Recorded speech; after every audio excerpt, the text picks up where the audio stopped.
अपने पास अल्हम्दुलिल्लाह काम सिर्फ सच की बुनियाद पे है। जो ये आप मेरे पीछे देख रहे होंगे कि ये रच लगा हुआ है, वो सिर्फ इसी चीज़ का है कि यहाँ पर कोई गलत बयानी नहीं है, कोई धोखेबाजी नहीं है। जो चीज़ होगी आपको बता कर देंगे, ठीक है। अब मैं आपको बता देता हूँ उसमें पैड का, खस का क्या मामला है, इसके रेट भी आपको मेंशन करता हूँ। अरे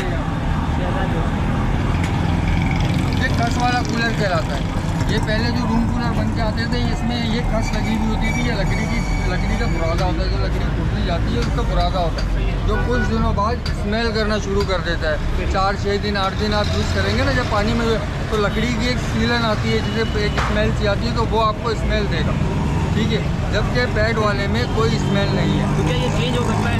ये चेंज हो जाता है, सब अलग मिल जाता है। लेकिन अगर 6-8 दिन यूज़ करके ही आपको फ़ौरन स्मेल आनी शुरू हो जाए तो ऐसा बेकार है। अब पैड वाला जो है, बाद लोग कहते हैं कि यार ये गत्ता है, ये गत्ता